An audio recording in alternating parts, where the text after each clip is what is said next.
You know what's wild? Most people are still overpaying for car insurance just because it's a pain to switch. That's why there's Jerry. Jerry's the only app that compares rates from over 50 insurers in minutes and helps you switch fast with no spam calls or hidden fees. Drivers who save with Jerry could save over $1,300 a year. Before you renew your car insurance policy, do yourself a favor. Download the Jerry app or head to jerry.ai/Libsyn. That's JERRY.ai/LIBSYN. It's Car Con Carne. Let's eat in the car. It's Car Con Carne. And now here's the star of our show, James Van Alstyne.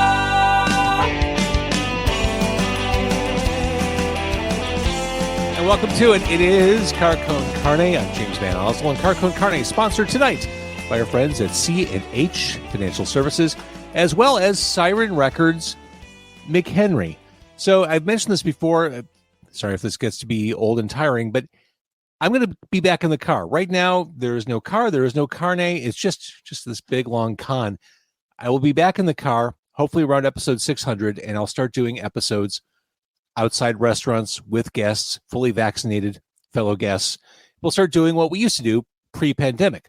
That said, I'm still going to do interviews like this because it's easy. I can do it right from my proverbial home office. My picture of my dog as an astronaut behind me. I'm going to keep doing these too because it's a great way to connect with people who don't live in Chicago, who can't make it to the front seat of my car to share jalapeno poppers. The point is this: Car Con Carne going back to its proverbial roots while still moving forward, taking lessons it learned from the pandemic, and that's all going to happen within the next couple weeks. With that all out there, restaurateurs, restaurant owners, dive owners, I'm coming for you. Let's talk. Let's promote your business. Let's get restaurants back on this podcast. Let's start planning, plotting, and scheming.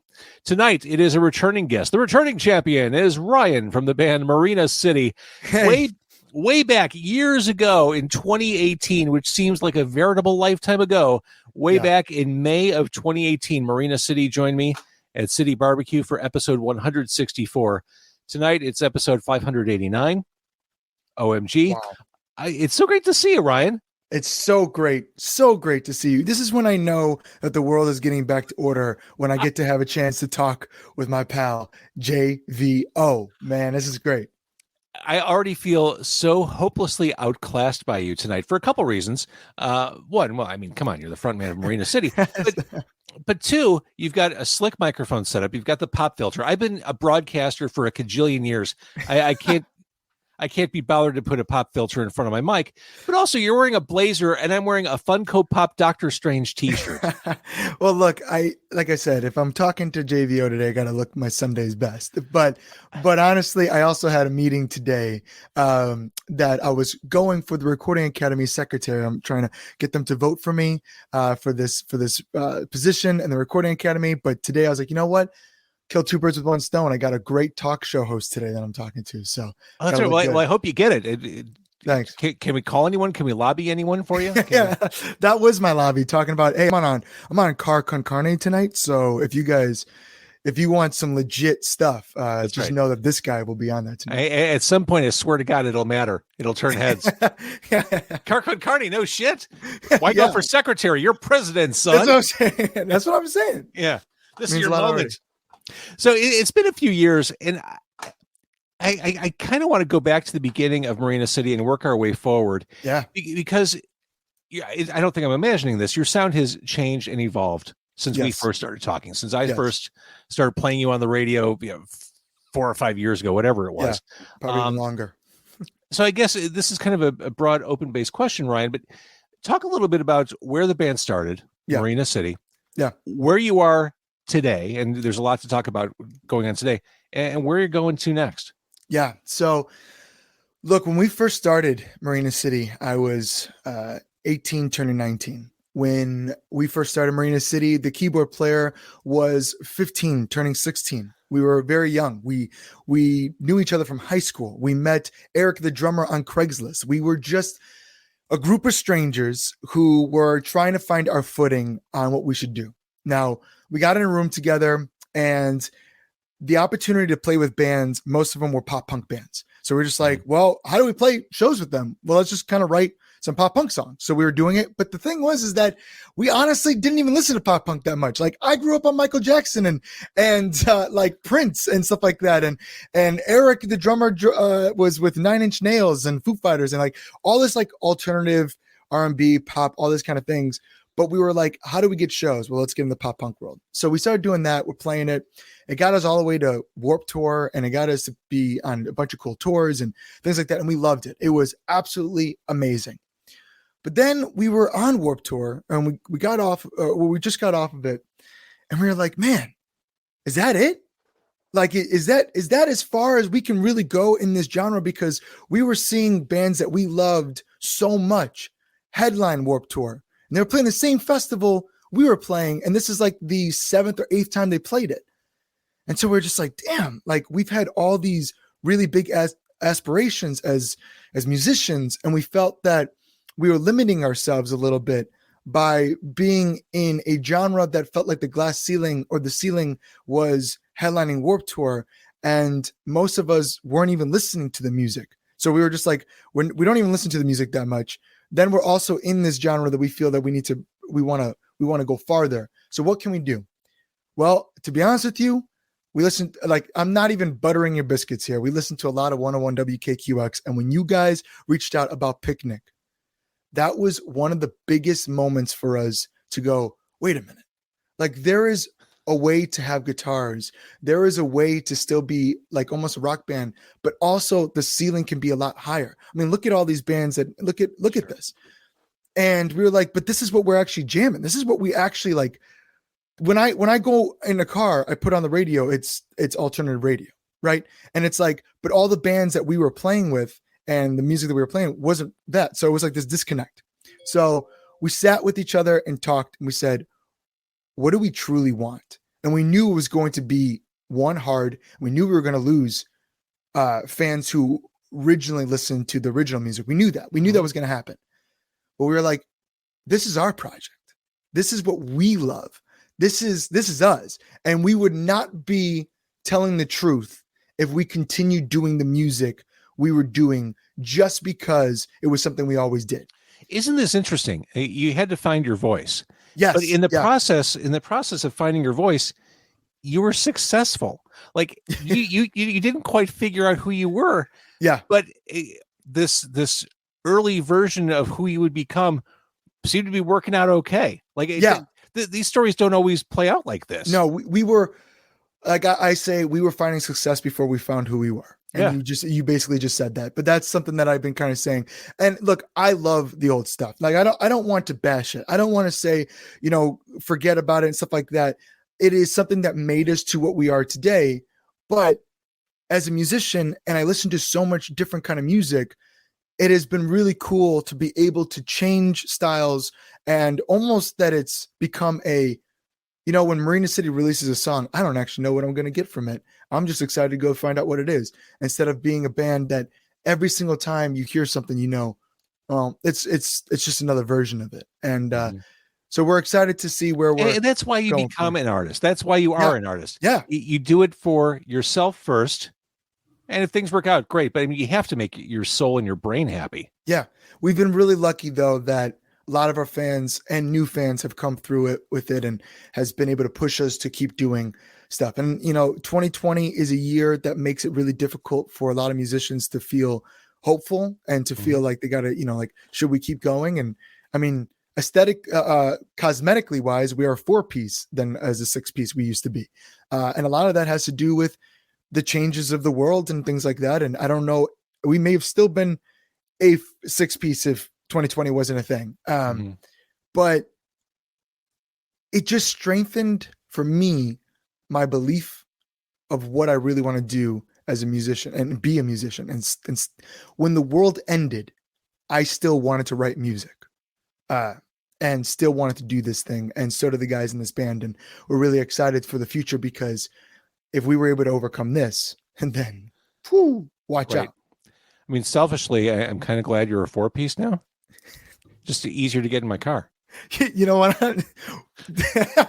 So we've had a lot of conversations. We had a lot of conversations where we were like, well, should we add other members? Should we do this? Should we do that? And one was, look, we've had a chemistry for so long. Why tamper that? Mm-hmm. The second thing was, dude, think about how easy it will be as a 4-piece. We can be in JVO's car the next time we're in there. We can like the van when we go touring. Just like there's so many logistic reasons that a 4-piece works so much better. And look, I miss every single day Aaron and Brian, and that is nothing against them. I love them so much. In fact, Aaron is standing to my wedding. Brian's going to my wedding. We are still great friends. Brian's actually my exterminator still for the house. But as a 4-piece, it's going to make things a lot easier. So I totally get it. So as we're recording this, we're airing this broadcast. We're recording it and we're airing it. Yeah. It's April 8th. It's 9:00 on Thursday night. Tomorrow is when Undone, the new song, is available on streaming services. And It'll be heard on the radio Sunday night between 10 and 11 o'clock on Demo 312 and 101 WKQX. But as we're recording this, are you taking a screenshot with your mobile phone? You know you could do it with your desktop. Well, I'm putting it online on my Instagram so I could tell people this is happening right now. Oh, cool. Check it out. Yeah. Do you want me to pause? No, I got it. I already did. That's how fast it is. It's that millennial in me. Well, I know, but do you want me to smile more, or should I be more demonstrative? No, I got to show them the true JVO. I can't just be like in your true fashion. And honestly, it was a good shot. I was actually, if I redo it again, it's because of me. So, yeah, there we go. Actually, yeah, you were in pure form right there. So that was good. Yeah, that's a little something for the millennial fans.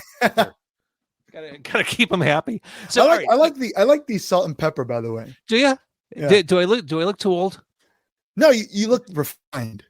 I look refined. Is that good? Because I have an impish boyish charm that I'm afraid I'm covering up. That is a good point. That is actually a good point. But you know what? I look at you and go, wow, that's a wise man. All right, fair. Okay.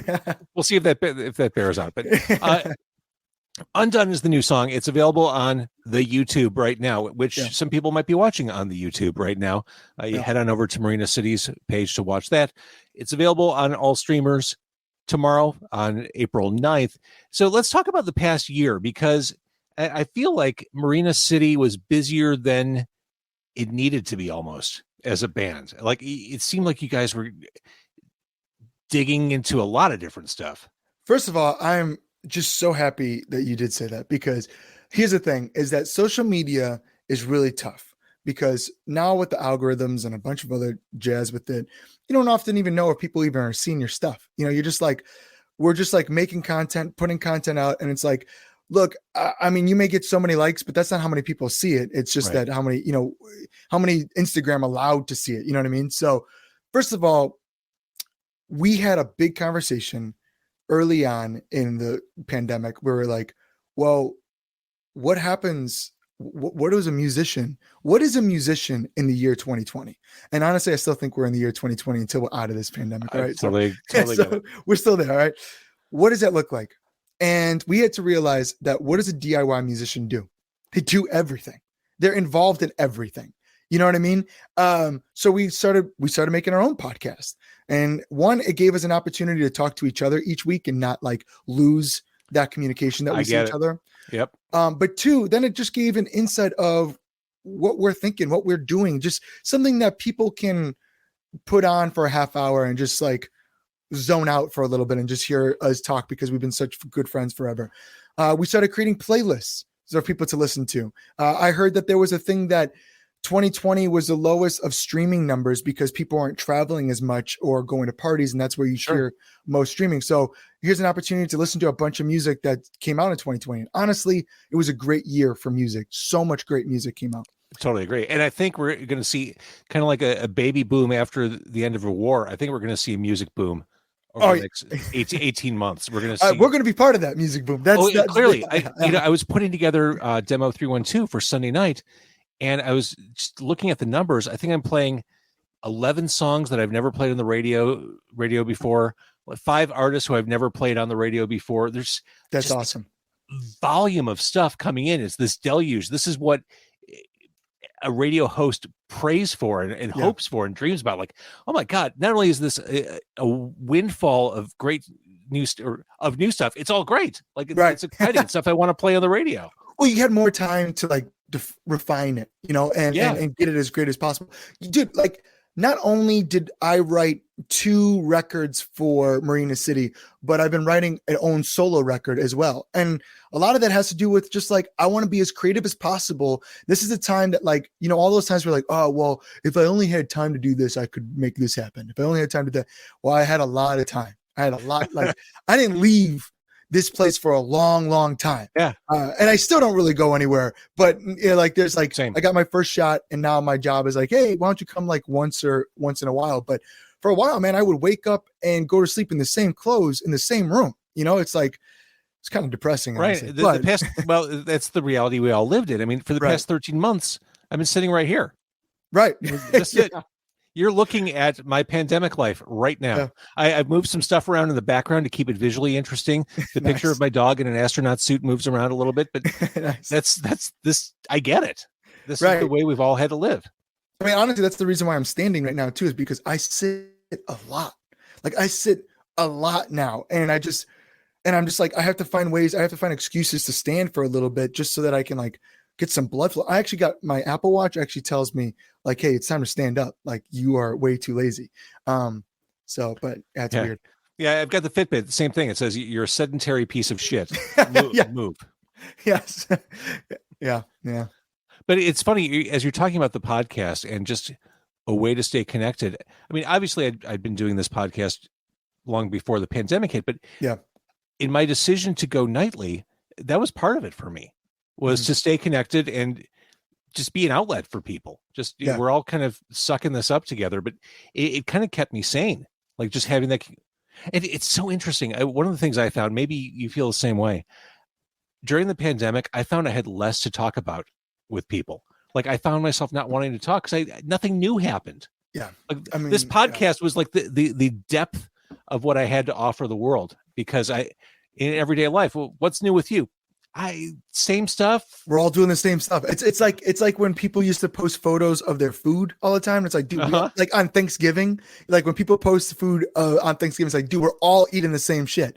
And that's like right now, like we're all doing the same shit. So it is weird and it's tough. And how does a musician really survive? Because then you got the algorithm against you. And I hate to keep bringing that up, but it really does suck, because it's like, all right, so you're supposed to create interesting, there's some apps that you're supposed to be on 3 times a day and post something, right? And you're supposed to do this, and just like, well, what am I supposed to do? See, I think that's horseshit, because creating content just to create content, I think works against you algorithmically. I think if you look at Facebook, for instance, if you post something to Facebook as a brand, as Marina City or as Car Con Carne, Facebook will serve that up to basically like a test group, a test audience. Yeah. And depending on how that audience receives it, whether they're interacting with it, commenting on it, or sharing it, Facebook will then like open up the gates and push it out to more people. But if people aren't reacting to it right away, it doesn't go as far. So if you're just pumping shit out just to pump it out, that actually, I think is,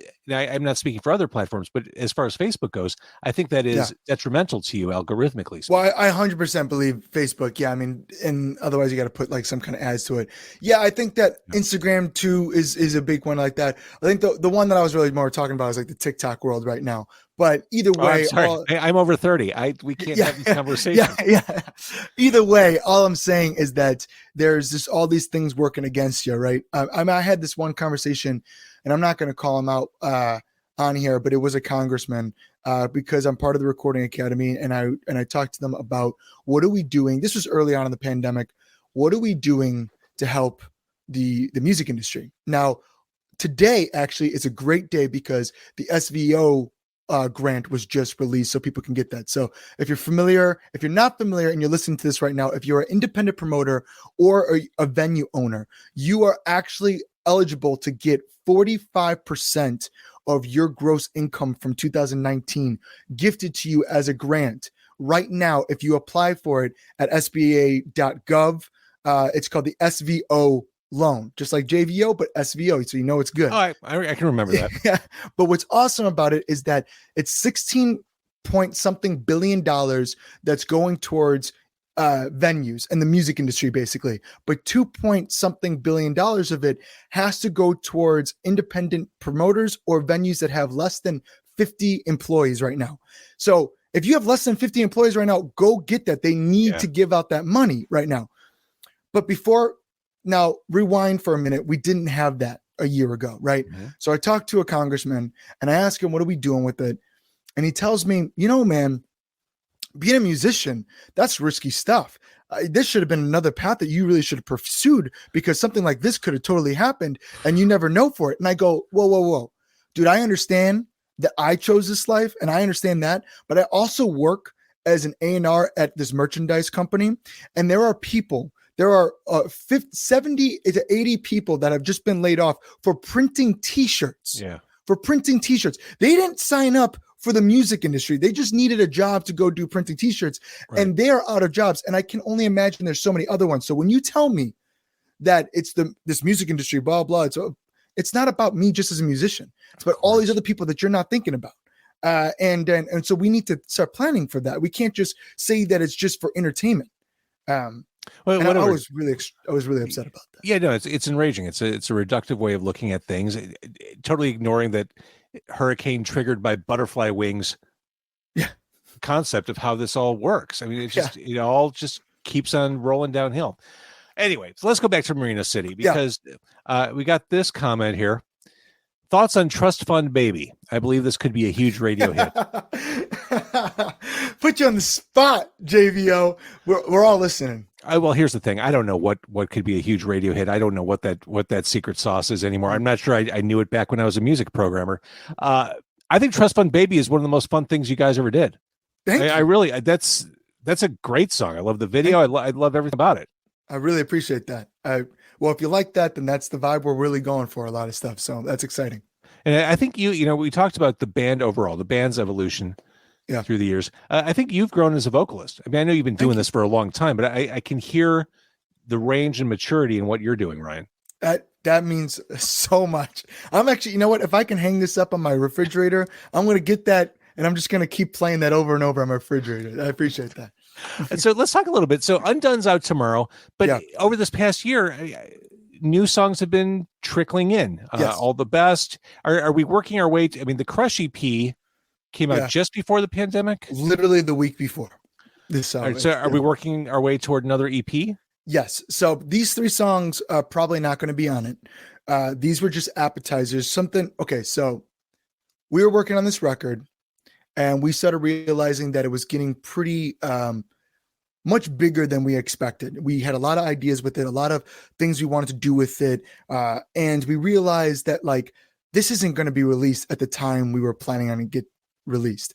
So we were like, you know what? We have a bunch of other demos in the bag that don't necessarily fit for this record or the same theme as this record, but they're really great songs. So why don't we just do those, finish those out? We can get those done easy, get those out in the spring, and then in the summer have this bigger, more thought out record. And what I mean by that, I mean it was originally going to be a concept record, but instead we didn't want to. We felt like when we were doing a concept record, then we were like, oh, we have to do this, and it just got a little messy. So it's a themed record. And so we wanted to really take our time on it and make sure that when we release it, we're really happy with it, instead of just releasing it just to release it because it's been a while since we released music. So this music was our appetizer for it. Makes sense. And there are varying schools of thought on this. I have no problem, and I think this is the new normal. I think releasing things a la carte is pretty much the way to go, especially if you're doing videos to support single releases. And eventually the full album, I think there's definitely an appetite for that. I think there's an appetite for physical music again.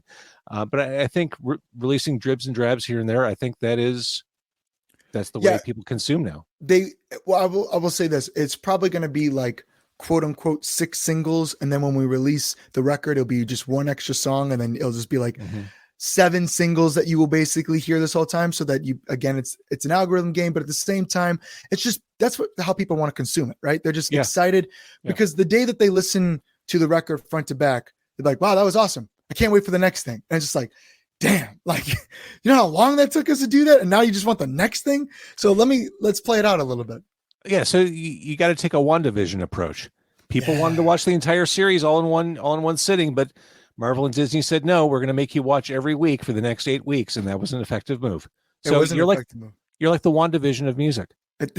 Hey, you know what? I'm going to take that way to heart, dude. I've not to get off too much, but that was a very artistic way of doing a comic that I haven't seen anyone do in that sense. They kind of lost me in those first 2 episodes. I'm like, oh, this has to be going somewhere interesting, please.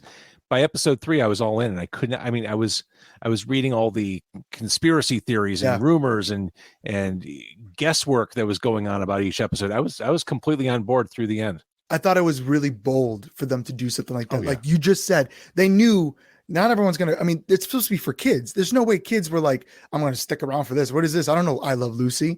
And then all of a sudden it was like, wait a minute. This is, whoa, really, really cool. Anyways. All right. So back Great job. back to Marina City. I did want to mention, since you decided to dip your toe in the podcasting world, Yeah. you did a podcast recently about food, which We love food. how can you not? And if you're, I mean, if you're a touring musician, I mean, your life revolves around where are you going to get sustenance? Well, this is how we wake up on tour. All right, so we're going to skip breakfast right now, but where are we eating for lunch? And then what are we doing for dinner? And what's the night snack?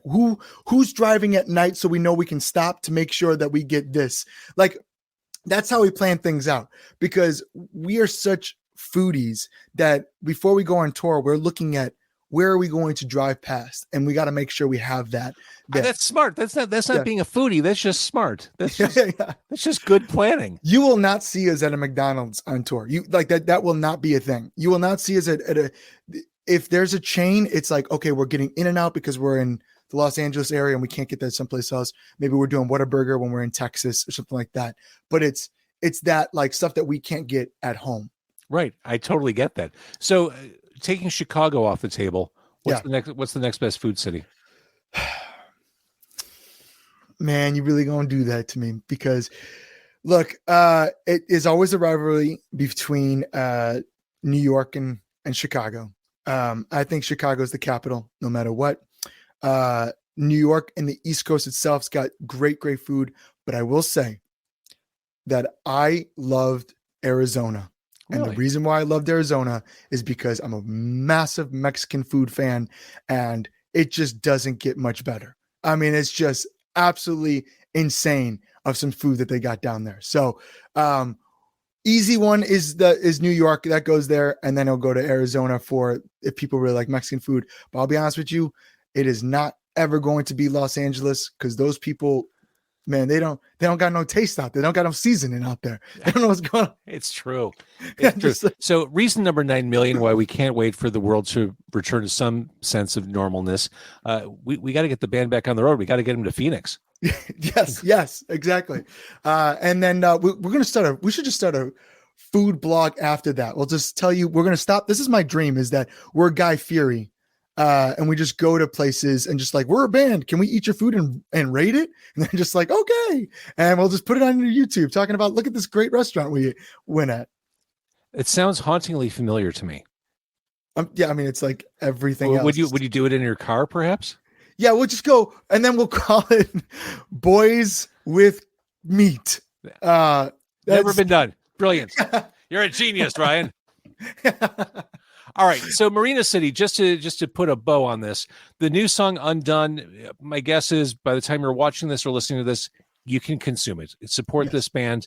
There's just so much stuff out there. You've built a body of work. The Crush EP is as good an example of Marina City as you'll get. Money doing that cool like Blue-Eyed Soul thing you're doing, that R&B disco vibe you bring.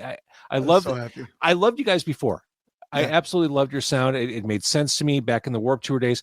I love where you're going, because I feel like you're going for it. Like you're just taking chances and you're following your muse, and that's fun to watch. That's another one going on the refrigerator. That is literally the stuff that it's about, taking chances.